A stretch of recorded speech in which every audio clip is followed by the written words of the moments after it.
સ્વામીજી. શ્યામ સ્વામી ધામમાં ગયા. હા સ્વામી. બહુ મોટી ખોટ આપણા વડતાલ દેશને યુવાન સંતે હતા. હા હાવ દિલની વાત કરો છો તમે. હમણાં મેં જોયું કે હરિભક્તોનો કેટલો ભાવ હોય છે એ આમ આપણને ખ્યાલ નહોતો, પણ સ્ટેટસમાં અને બધી જગ્યાએ સ્ટોરીમાં બધા હરિભક્તો સંતો એ જ હા બધાએ મારા મહત્વ આપ્યું, સ્થાન આપ્યું. મારા મોબાઈલમાં લગભગ 20 જગ્યાએથી સ્વામીના ધામગમનના ફોટા અને સમાચાર આવ્યા હા, સ્વામી. હા. એ દિલ જીતવાનું આ લક્ષણ કહેવાય. હા બીમાર હા હતા સ્વામી? સ્વામી. બીમાર હતા કઈ? ના, મેં પૂજ્ય મુનિવલ્લભ સ્વામી એમની સાથે છેલ્લે જયારે ઓલું થયું ત્યારે સેવામાં હતા, હા, તો એમના થકી મેં વાત સાંભળી. તો મુનિવલ્લભ સ્વામીનું એવું મંતવ્ય છે હા, કે એમને લગભગ આજે ત્યાં વડતાલમાં કથા ચાલે છે. હા, સવારમાં એ સભા સંચાલન વગેરે કરતાય તે, હા, અને 10 વાગ્યાના આસપાસ એને થોડું માથું ભારે થઈ ગયું. હા, હા, એટલે ઓફિસમાં આવીને એની જે સેવા હતી એ ત્યાં સભા સંચાલન કરવાની એ આપણે પૂજ્ય દેવપ્રકાશ સ્વામી સાથે જે એમના સંત છે ને, ગુણસાગર સ્વામી. હા, હા, ગુણસાગર અને સોંપી અને કહ્યું કે મને માથું બહુ દુખે છે. હા, હા, પછી ડોક્ટર પણ ત્યાં થોડી દવા કરવા આવ્યા. પછી કે હું લઘુ પાણી કરતો હોઉં, અને એ લઘુ પાણી કરવા ત્યાં બાથરૂમમાં ગયા. હા, હા, ત્યાં અચાનક પડી ગયા. બહુ વાગ્યું નહોતું, હા, એટલે તરત જ સેવકો ત્યાં હાજર જ હતા. હા, ત્યાં હા, ઓફિસમાં લાવ્યા હા, અને પૂજ્ય આપણા કોઠારી શ્રી દેવપ્રકાશ સ્વામી પણ ત્યાં હાજર હતા, મુનિવલ્લભ સ્વામી હાજર હતા. હા, એટલે એમને એવું લાગ્યું કે કંઈક વિશેષ ગંભીરતા છે. લાગે. હા, હા, અને પછી તરત જ ગાડી બોલાવી અને હોસ્પિટલમાં લઈ ગયા. હા, પરંતુ હાર્ટ એટેક આવી ગયો હતો એવું મુનિવલ્લભ સ્વામીનું કહેવું છે. અને એ હાર્ટ એટેકને કારણે જ મહારાજ તેમને ધામમાં તેડી ગયા છે. સ્વામીને આ પહેલા કઈક તકલીફ થઈ હતી? એ લગભગ બ્રેનની હતી ને? હા, એ ગત વર્ષે વિદેશ યાત્રામાં અમેરિકા ગયા ત્યારે બ્રેન્ડને કારણે હા, થોડું એની મુશ્કેલી થઈ હતી, હા, હા, પણ એ હા, તો સારું થઈ ગયું હતું. હા, હા, પરંતુ મારી દ્રષ્ટિએ વડતાલ ધામમાં આવા કર્મઠ સંત હા, બહુ વિરલ હોય છે.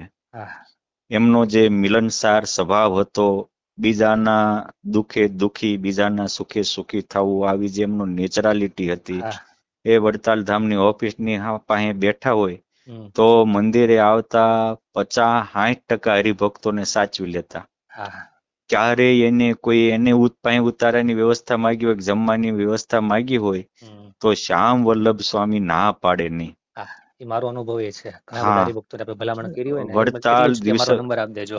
હા, નંબર આપી દેજો. મારો બહુ હા, અનુભવ છે. અને સારું છે. વડતાલ દ્વિશતાબ્દી મહોત્સવ વખતે અમે તો ત્યાં સેવામાં પણ હતા, સાથે હતા. તો એ સ્વામી કોઈ દિવસ એને એનો ફોન સ્વિચ ઓફ નથી કર્યો. હા, રાતના 12 વાગે 1 વાગે આવે તો પણ એ જેનાથી થાય એટલી વ્યવસ્થા કરી આપે. અને ક્યારેય ઉગ્ર થઈને એને કોઈને જવાબ નથી આપ્યો. સ્વામી વિનમ્ર ભાવે હમ, રાતના સામે વાળા ઉગ્ર થઈ જાય, પણ શ્યામ વલ્લભ સ્વામી ઉગ્ર થયા હોય હમ. એવું મેં જોયું નથી. વજન નથી આવ્યો ક્યારે એને સેવાનો, હા, પદનો. અને એની સેવા હળવા ફૂલ બનીને કરી છે. હા, હમ, એટલે એમની જે સેવાની સુવાસ છે હા, એ તો અનેક સંતો ભક્તોના અંતરમાં કાયમ અમર રહેશે. હમ, હમ, પોતે 40 વર્ષની ઉંમરે ધામમાં ગયા, હા, પરંતુ બીજા 80 વર્ષે ન કરી શકે એવી સેવા, એવી ભક્તિ, હમ, એવું સારા વડતાલ ધામના કામ કરીને ગયા છે. હમ, હમ. એક પછી શબ્દમાં કહું કે પદ ઉપર ન હોવા છતાંય જે પદ ઉપર હોય એ પદાધિકારીનું ગૌરવ વધારે હા, એવી એને સેવા ભાવના કરી છે. પડદા પાછળ અને રહીને દાસત્વ ધારે. પડદા પાછળ રહીને પાયાના પથ્થર બનીને હમ, અનુપમ ને અલૌકિક સેવા કરી છે. હા, આજે વડતાલ ધામમાં મોટા લગભગ 15 દિવસે, 10 દિવસે, મહિનામાં 2 કે 3 ઉત્સવ તો અન્નકૂટ તો થતા જ હોય. હા, ક્યારેક ચીકુનો અન્નકૂટ હોય, દ્રાક્ષનો હોય, દાડમનો હોય, હા. સફરજનનો હોય, જામફળનો હોય. અરે કેટલી પ્રકારના, આજે 2500 કિલો તરબૂચનો અન્નકૂટ ઠાકોરજીને રહેવું આ વડતાલમાં. તરબૂચનો હોય. પણ આ બધા ઉત્સવોમાં સૌથી વધારે મેનેજમેન્ટ પાવર કોઈનો હોય તો હમ, એ અમારા પૂજ્ય શ્યામ વલ્લભ સ્વામીનો હતો. સાચું. અને એ ઉત્સવ વસ્તુ આવી હોય એને વ્યવસ્થિત બોલાવે, યુવાનિયાને બોલાવીને એને જે ભરવાનું હોય એ ભરી દે અને મંદિરમાં બ્રહ્મચારી મહારાજ પાસે પહોંચાડે. ઉતરે પછી એક એક સંતો સુધી અને પ્રામાણિક બધા જ ભક્તો સુધી ઠેઠ થી ઠેઠ સુધી પહોંચાડવાની જે એની પાસે આવડત હતી, કળા હતી, એ દાદ માગી લે એવી છે. નકર માણસ પહોંચાડી દે પછી ઉતર્યા પછી એની વ્યવસ્થા ન કરી શકે. અને કોરોના કાળમાં પણ એ વખતે હજારો લોકોને જ્યારે બંધી હતી, ક્વોરન્ટાઇન હતા, એ વખતે પણ વડતાલ ધામથી હજારો ને લાખો કિલો શાકભાજી વગેરે પહોંચાડવાનું બહુ મોટું જવાબદારી વાળું કામ પૂજ્ય શ્યામ વલ્લભ સ્વામી અને એમની ટીમે નિભાવ્યું હતું. પોઈન્ટ 2, આજે જે વડતાલ ધામમાં રવિ સભા ચાલે છે, યુવા સભાઓ ચાલે છે, એમાં પણ એ જે સભામાં યુવકોને આજુબાજુના ઓછામાં ઓછા મારા ખ્યાલ મુજબ 55 થી 65 જેટલા ગામોમાં સંપર્કનો સેતુ રચીને આજે વડતાલ ધામની રવિ સભા ગાજતી કરી. યુવા સભામાં પણ અનેક યુવા ધનને આકર્ષિત કર્યું. એમાં બહુ મોટું યોગદાન શ્યામ વલ્લભ સ્વામીનું છે. માટે આવા સંતની સેવા એ તો ખરેખર આપણું મહારાજશ્રી રાજી, નાના મોટા સંતો રાજી. અને અમે વડતાલ ધામમાં કાંઈ પણ વસ્તુ જોઈતી હોય ને શ્યામ વલ્લભ સ્વામી પાસે માગી હોય ને એ કોઈ દિવસ ના ન પાડે અને કોઈ દિવસ કોઈને ઇગ્નોર ન કરે. એનાથી થાય એટલી કે અને એની મેં એકવાર પૂછ્યું હતું સ્વામી તમે આ કરો તો કે આ ભગવાને આપણને આપ્યું છે થાય એટલી સેવા કરી લેવી. આ એનું જીવન સૂત્ર હતું અને એને સેવા ભાવનાનું આ સૂત્ર હતું એટલે એ સેવા કરી શકતા હતા. એને ઉપસવાની ઈચ્છા નહોતી, સેવા કરવાની અને સૌને રાજી કરવાની તમન્ના હતી. અને એને કારણે એ બહુ મોટું કામ કરી શક્યા. અને પાછા આટલા હોવા છતાંય સ્વામી સરળ, વિનમ્ર અને પાછા કોઠાહૂજ વાળા. હો સ્વામી, કોઠાહૂજ પણ બહુ હતી. ગુરુ સ્વામીના આમ તો અત્યારે તો વડતાલના ચોપડે તો પરમ પૂજ્ય સદગુરુ શાસ્ત્રી શ્રી ઘનશ્યામ વલ્લભદાસજી સ્વામી લોયાધામ કંડારી એ હતા. પણ પેલા એ વડતાલમાં રહેતા ત્યારે એમના શાસ્ત્રી સ્વામીના જે ગુરુભાઈ હતા એમની ભેગા એ રહેલા.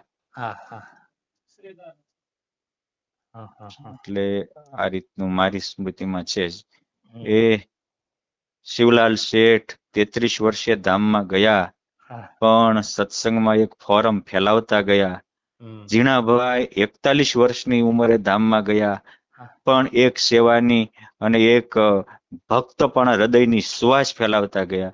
એમ પૂજ્ય શ્યામ વલ્લભ સ્વામીને આજે મહારાજ 40 વર્ષની ઉંમરે ધામમાં તેડી ગયા છે. પરંતુ એની ખૂબ સારી સેવાની, સદભાવનાની, પરોપકારની, મિલનસાર સ્વભાવની જે સેવાની સુગંધ ફેલાવી છે એ તો હજારોના હૈયા બોલશે, હું બોલું એવું નહીં. અને સ્વામીશ્રીનો આવતીકાલે 9 કલાકે વડતાલ ધામે અંતિમ સંસ્કાર રાખ્યો છે એવા મને સમાચાર છે. બહુ મોટી સંખ્યામાં હરિભક્તો સંતો આવશે. હા, આ તો સ્વામી કેવું છે, વાવે એવું લણે, એને વાવ્યું જ છે બહુ જાજુ. એટલે દિલથી બધા પધારશે. હરિસ્વરૂપ સ્વામીમાં જેમ ચેરમેન શ્રીએ વાત કરી હતી એટલું માણસ કોઈ દિવસ વડતાલ આ ગરડામાં જોયું નહોતું. હા, એવું જ કંઈક આવતીકાલે એ હરિસ્વરૂપ સ્વામીમાં જે માણસો આવ્યા એ વ્યવહારને કારણે નહોતા આવ્યા, સ્વામીના વ્યક્તિત્વને કારણે આવ્યા હતા. અમારે અહીં પૂજ્ય અમારા ધર્મવિહારી સ્વામી છે, અત્યારે 85-86 વર્ષની ઉંમર છે. એ મને કાલે જ કહેતા હતા.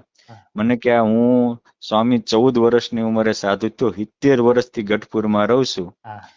પણ પૂજ્ય હરિસ્વરૂપ સ્વામીના અંતિમ સંસ્કાર વખતે જે ગઢપુરમાં જે માણાનો મહેરામણ ઉમટ્યો હતો એવો મેં ક્યારેય જોયો નથી. કે એમ કરીને એક ટચોકડી વાત કરતા હતા કે કેનેડાનો એક પાર્થ છે અને એ બિન સત્સંગી છે પણ સ્વામીની કથા સાંભળતો હતો. એની માતા, એના માતુશ્રી વગેરે છે એ માતાજીના ભક્ત છે.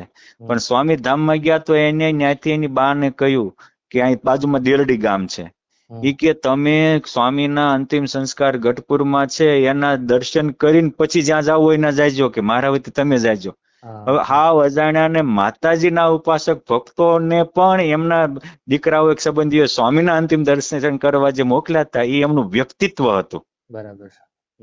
એમ આ સ્વામીની જે સાથે આવશે એ સ્વામીની સેવા ભાવના આવશે, એનું સમર્પણ, એનો સમર્પણ ને સેવા ભાવને આવશે. સ્વીકારવું પડે, આપણે સ્વીકારવું પડે. મહારાજે પણ હમણાં બહુ ઉતાવળ રાખી છે સંતોને લઈ જવામાં. હવે મહારાજ ઉતાવળ તો રાખે છે. મહારાજને પ્રાર્થના કરીએ કે બાપા તમારો બગીચો છે, એ એકાદ બે પુષ્પ લઈ જાઓ, પણ બીજા 10 પુષ્પ પાછા ખીલેલા મૂકતા જાયજો. કરતા હરતા તો હે મારા નાવલિયા નાથ તમે છો. બરાબર છે. વડતાલ આપણે SCVP માં કોઈ સંતે વાત કરી હતી કે બાલકૃષ્ણ સ્વામી વાત કરી હતી, આપને યાદ હશે કે મહારાજ આપણે કહીએ છીએ ખોટ પડી, પણ મહારાજ એ વાત પાછા બીજા તૈયાર કરે, કારણ કે એ સમર્થ છે.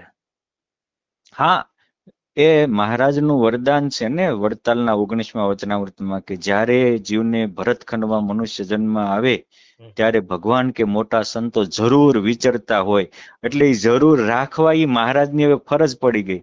એટલે જ આપણા સંપ્રદાયને અનાથનો નહીં સનાથનો સંપ્રદાય કહેવાય છે.